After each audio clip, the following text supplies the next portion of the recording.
What is up, guys? Play Rough Slurpuff here, and I'm doing another video on a way that you can use Beedrill, the most effective way to use Beedrill in a playthrough. Now, one thing about Beedrill that I want to say, if you're using the Pokemon Master set of rules, which links in the description if you want to check that out, you have to hatch it in your game that you're going to play through the playthrough on, level it up to 10, and then trade it over to a game where you've already beaten the whole entire game. That way you can teach it all these moves at level 10, and then you can just play through the game with it at level 10. It's not a big deal. But anyways, with that explanation out of the way, let's go ahead and hop right into this. First thing I want to talk about is just what is Beedrill weak to and what does it resist. Now, I'm not going to list these off. You guys can probably read, but I will talk about it just quickly here. You can see that it's weak to fire, flying, it resists grass and bug. And the reason I point those out is because they're very common types that I feel like you see throughout the game a lot. So just be aware of that, especially if you're going to be playing with the Pokemon set of rules. You never want to have your Pokemon faint, because if you do, that's plus 1 point, and the more points you get, the worse score you have.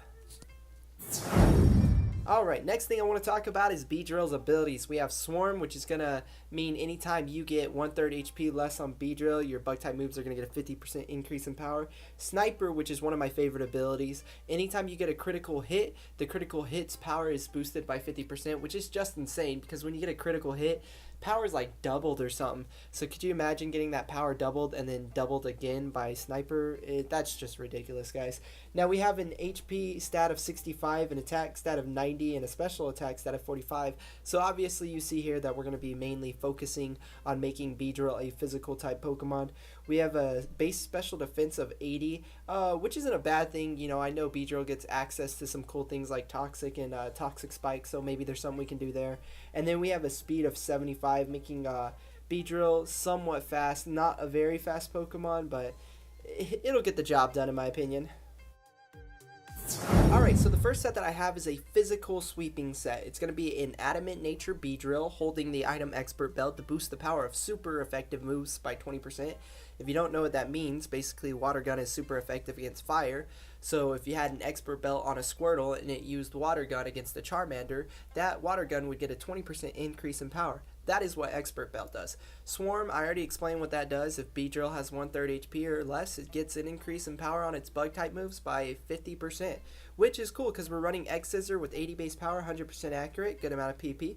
Poison Jab, 80 base power, 100% accurate, 20 PP, 30% chance to poison the target. Pretty awesome right there. Sword Dance to go ahead and get +2 in that physical attack stat, making you hit extremely hard, especially if you have that expert belt on and you're going against a dark type Pokemon and you use that X Scissor. It's going to be super effective and you're going to pretty much knock that thing out, one hit KO. Also Aerial Ace, there is 5 other moves you can run besides Aerial Ace if you wanted, and I'll have a list of them at the end of this video, but I chose Aerial Ace just because Aerial Ace hits fighting types really hard, and since you resist fighting types, it's just a Pokemon that you can always bring out when you are going against a fighting type. It's like, oh, fighting type, well I have something super effective against that, and it doesn't matter if that fighting type uses Sand Attack or anything like that, because Aerial Ace can never miss. It's 60 base power, and like I said, it can never miss, and it has plenty of PP.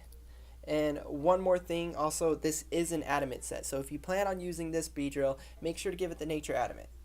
Alright, so this next set I decided to go ahead and utilize its high special defense stat.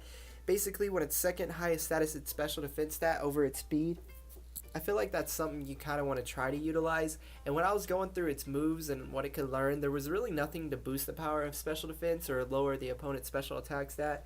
So I was like, forget it, I'll come up with this set. I gave it the item King's Rock, which will give a 10% chance to all of its physical attacks, the chance to flinch. So like I said, 10% chance to flinch. Then we're going to run Pin Missile, which is 25 base power, 95% accurate. It'll either hit 2 turns for sure or up to 5 turns for sure. And that's why we're running King's Rock. Because every time you hit with that Pin Missile, there's a 10% chance that you're going to flinch the target. So if you do flinch the target, they can't attack, and that just makes you bulky in a sense because they're not going to be able to attack you, and you get to keep your HP. Next I went with Poison Jab. Like I said, it's just a 80 base power poison type move that has a 30% chance to poison. And then I went with Toxic Spikes.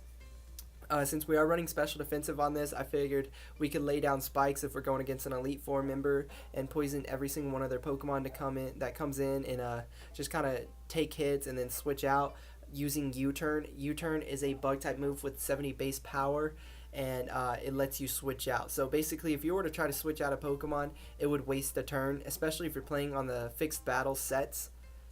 But with U-turn, you can get some stab damage off, maybe get a crit, and then go ahead and switch out. So you can either use Swarm or Sniper. I went with Swarm just in case I'm running a special defensive set. If its HP does get pretty low, the power of Pin Missile will get some more power, and then U-turn will get some more power as well. Because if you are on low health, that's when you're going to switch out, especially if you're doing the Pokemon Master set of rules.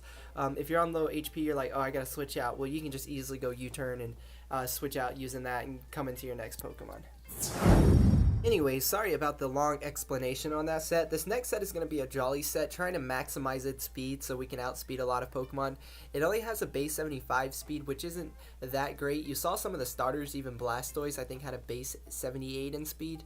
So when you have a Blastoise that's able to outspeed your Beedrill, you definitely want to go Jolly to boost that speed, so we are being able to outspeed things like a Blastoise that is literally a turtle. So okay guys, we have Scope Lens on this. Basically that's going to raise our critical hit ratio to one stage up, Sniper, so that way if we do get a crit, it gets a 50% increase in power.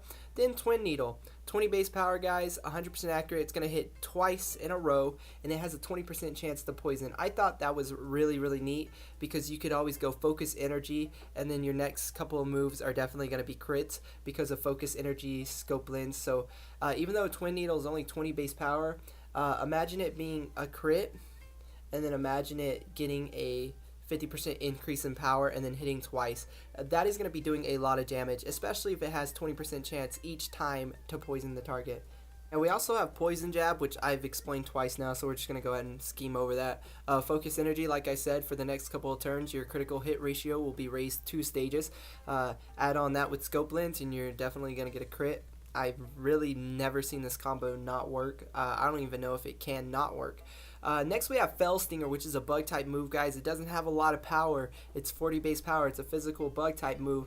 Cool thing is you can go Focus Energy, Fell Stinger, get that crit, knock out the opponent because you get that Sniper reflex in there, and then guys, you go +3 in your physical attack stats. So this is definitely a fast physical set that you could really use to set up on an Elite Four member or Kahuna or a Pokemon trainer that has a lot of good Pokemon, or even Hal. I really do like this set. And then just real quick, let me scheme over this last part of things. If you didn't want to run Aerial Ace, you have Drill Run, Brutal Swing, Brick Break, and Fell Stinger that you could easily replace with any of these slots. Beedrill definitely gets access to a lot of cool physical type moves. I just wanted to include that in there so that way you guys could really make your set your own set. You could run an Adamant set, and instead of using Aerial Ace, Expert Bell, you could run a silver powered Fell Sting X Scissor set. So anyways guys, that's going to do it for me today. I hope you guys enjoyed these sets. If you did, make sure to leave a comment below telling me which set you would run, or maybe some of your own creative sets. And if you do come up with cool sets, make sure to tweet them to me. My link to my Twitter is in the description below. Check out the Pokemon Master Challenge, guys. I promise you won't be disappointed. Anyways guys, I will see y'all in the next video. Peace out.